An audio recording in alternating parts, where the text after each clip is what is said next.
Good morning, homesteading friends. It's great to be with you today. I've just come back from about 2 weeks helping a family set up their homestead. I was privileged to help design the entire homestead, and it's exciting to see it coming together. In the process of getting to know these people better and spending a lot of time working there, I realized something that I have probably taken for granted in the past. Going off the grid is hard. Now, you're probably saying, well, that's pretty obvious. Well, when you've been off the grid for more than 20 years and you went off the grid with a wife who really understood what she was getting into and it never seemed to bother her much, I think she enjoyed it for the most part. Under those conditions, I thought that it would be relatively easy for people to make the adjustment of going off the grid. But what I'm learning as I go further and further into helping people develop their homesteads is that going off the grid is no small thing. So I just wanted to encourage each one of you that it's okay if it's hard. The only reason I encourage people to go off the grid is that I believe it's important. If you're going to really enjoy self-reliance, or what I would rather call God-reliance, you really can't depend on the government for everything that you need to exist.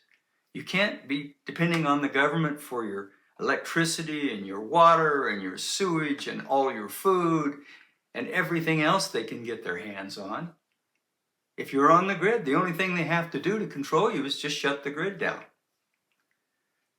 So I think it's important to be off the grid, but I don't think it's absolutely necessary. If it's going to be too much, what you might think of is go ahead, hook up to the grid, and as long as it works, enjoy it. But at the same time, I would go ahead, if I can afford it, and get that solar started. If you've got your solar all set up and you've learned how to use it, you've been on the grid, so it's really not too difficult for you, and then the grid finally quits working or it's so sporadic that you just can't depend on it, you're ready. You've got your solar power going. The thing is, when you build a solar system, that thing's going to work for 50 or 60 years, making free electricity, regardless of if you're on the grid or not. So if you've got your solar system working and you're on the grid, you're getting free electricity during the day, which means you have to pay for less electricity from the grid. It's a win-win.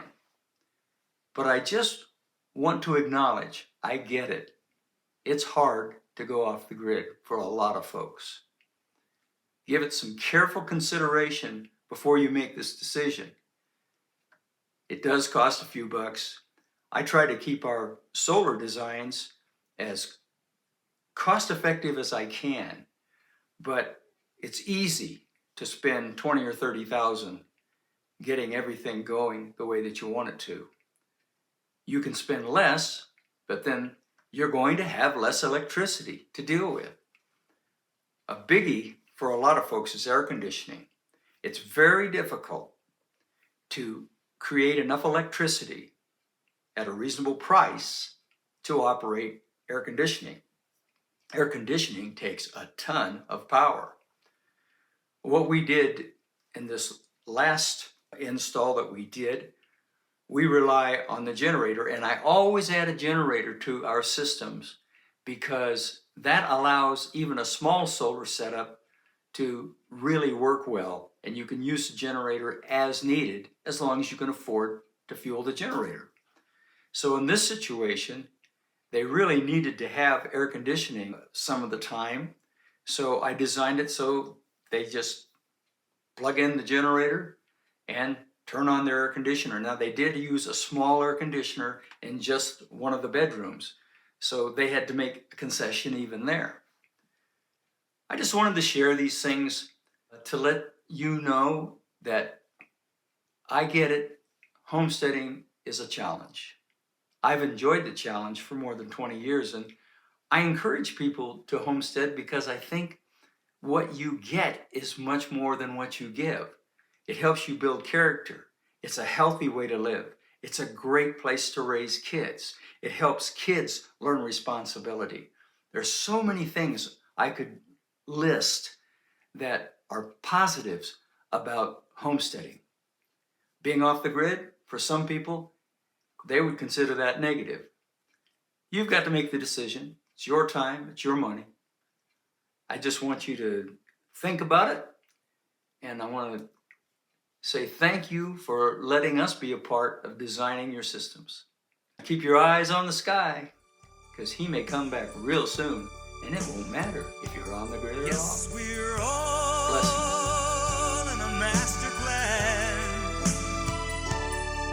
Though the things we do are just grains of sand, when these things are touched by the master's hand, then our lives turn into mountains in a master plan.